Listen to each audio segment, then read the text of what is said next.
жанын сыздатқан жаралар жүрегін ауырта бастайды.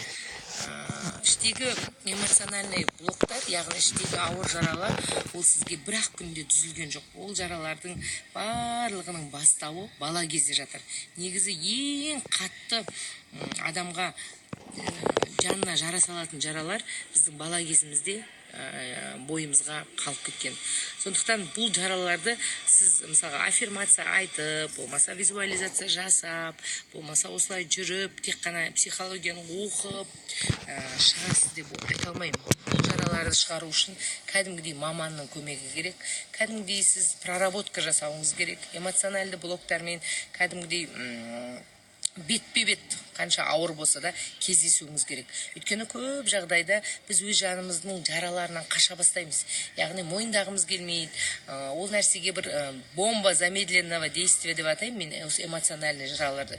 Яғни бетпе-бет кездеспей айналып өткіміз келеді. Яғни өз-өзімізге. Бірақ қанша айналып, қанша қашқан сайын осы жанымыздың жаралары біздің соңымыздан қуып келе жатыр. Және ол біздің бойымызда тұрған кезде осындай жаралар міндетті түрде сіздің өміріңізде кедергі, қиындық, проблема айналып келе береді.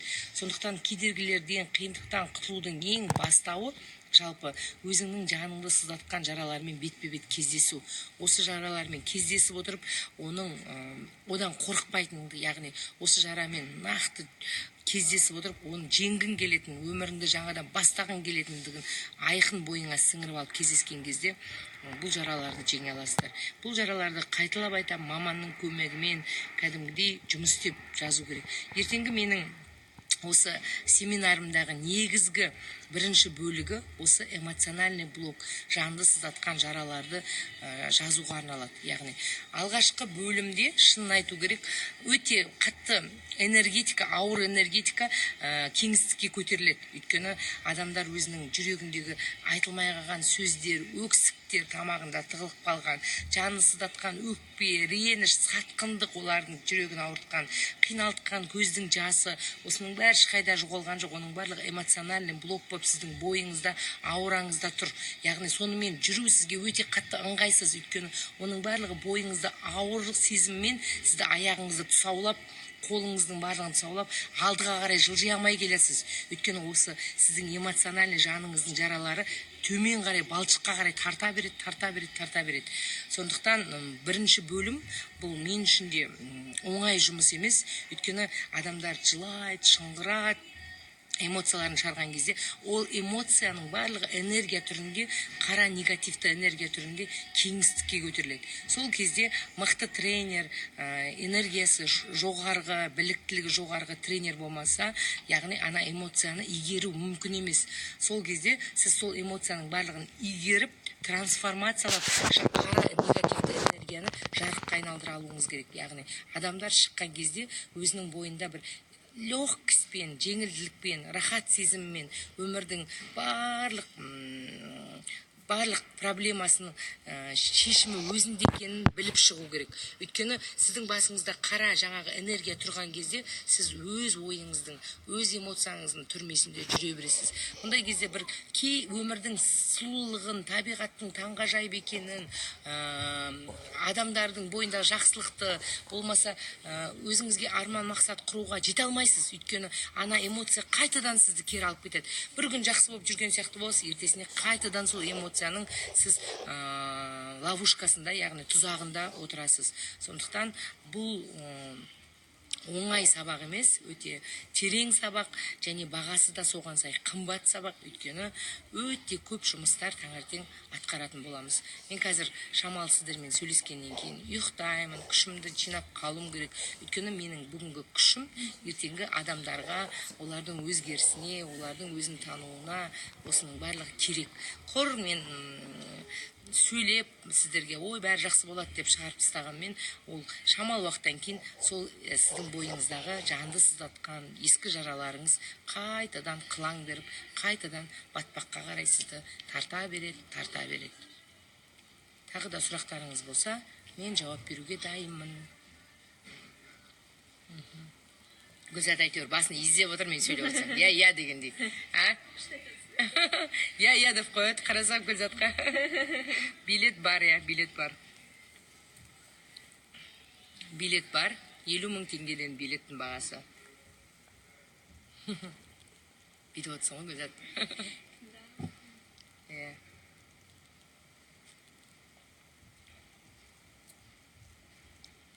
Сұрақ қойыңыздар, қазір жауап берем. Шымкентті жақсы көрем. Шымкентті жақсы көрем, Ақтауды жақсы көрем, өзім жақсы көретін қалаларым бар.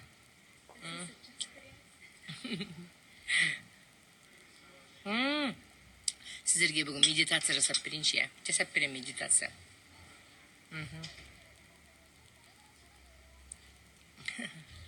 Семинарға қатыспаймыз, үйде не істейміз, қалай құтыламыз? Онда мені тыңдаңыздар әзірге. Қатысуға мүмкіндігіңіз жоқ болса, мені тыңдағыңыз келмесе, басқа психолог тыңдаңыздар.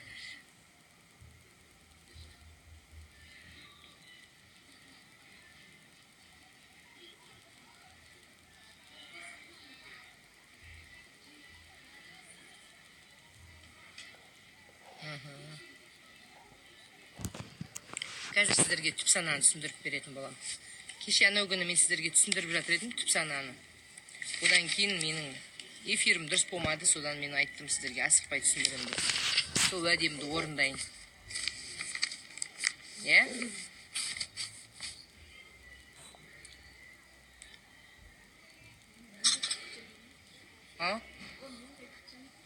Қазір түсіндірем.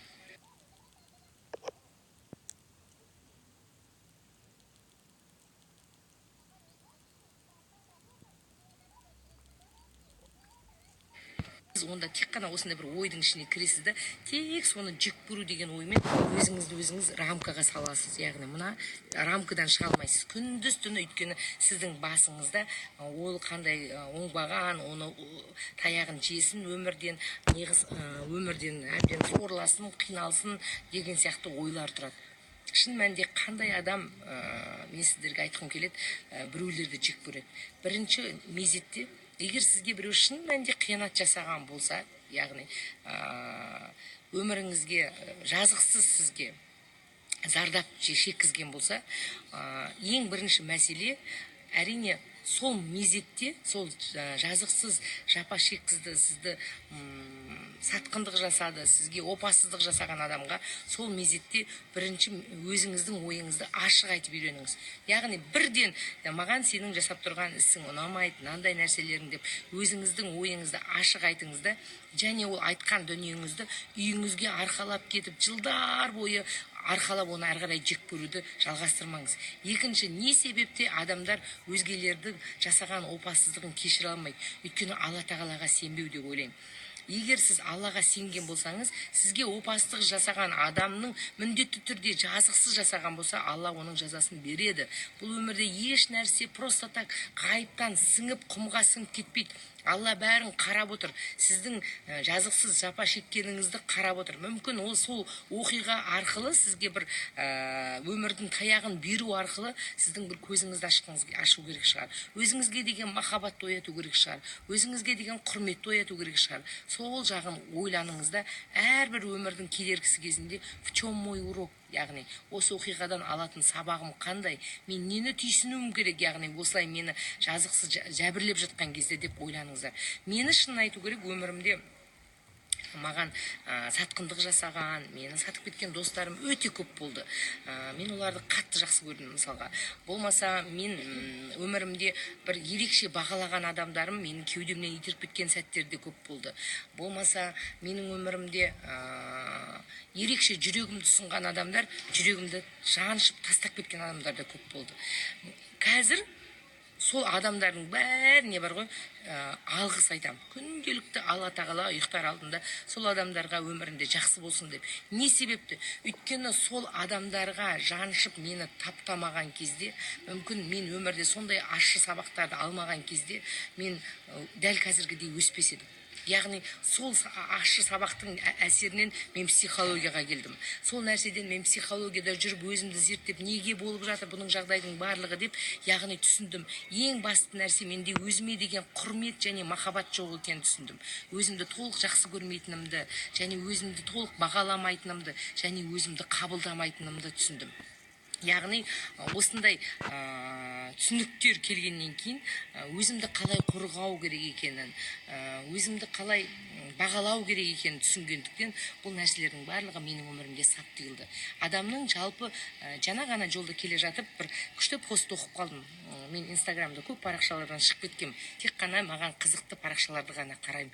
Өйткені ана посттар маған үздіксіз келіп отыру керек. Және ол посттар сіздің дәл қазір оқып отыратын постыңыз ол кездейсоқ сізге кездеспейді. Дәл сізге байқасаңыздар сол моментте не оқығыңыз келеді, сол моментте неден қиналып тұрсыз, сол пост алдыңызға сап ете қалады. Сонда оқып қалсам, бір мынандай ойды оқып қалдым. Яғни сіздің егер жаныңыздың есігін толық ашып қойсаңыз дейді, жаныңыздың есігін, онда кім көрінген сізге жаныңызға кіреді де мусорды тастайды да содан шығып кете береді. Ал сіз сосын түсіне алмайсыз, не себепті менің өмірімде осындай болып қалды, неге деп. Өйткені адамның жанының жалпы шекарасы болу керек. Бұл деген елдің бәрін жек көр, елдің бәрін жаманда, елдің бәрін жақсы көрме, ешкімге есігіңді ашпа деген сөз емес. Сол посттың соңында мынандай сөз бар. Сіздің жаныңызға кіру үшін жаныңыздың есігіне алдымен есікті қағу керек, стучать ету керек деген.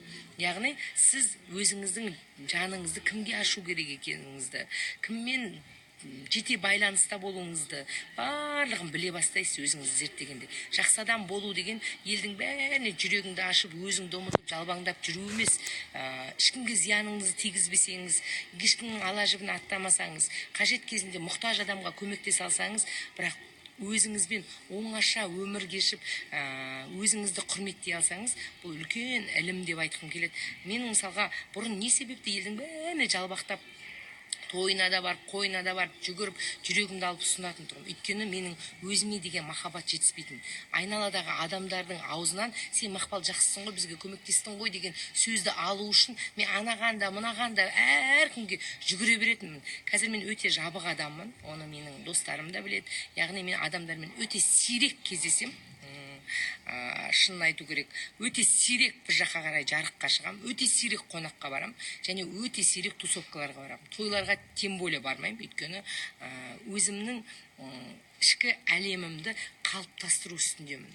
Және мен бірінші өзіме сұраймын, мне комфортно ол жерге бару? Яғни ол жерге барған кезде мен жаным қиналып тұрған жоқ па?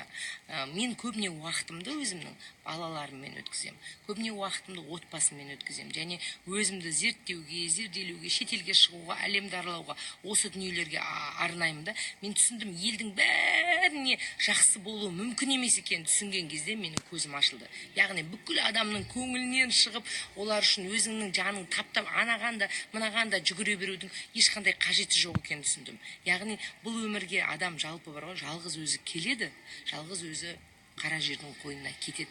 Сіз өзіңіз жалғыз қалып та содан ләззат алатын сәтке жеткен кезіңізде сіздің жаныңызды жаншымайтын адамдар пайда болады. Яғни где-то өзіңіздің бір қателігіңізді жібергенсіз, ол адамды өзіңіз бір басыңызға отырғызғанбыз, қажет кезінде қолына қанжарды бергенбіз, маған сұға ғой, мен дайынмын деп. Соның зардабын шегіп жатқан түріңіз бар сияқты ғой.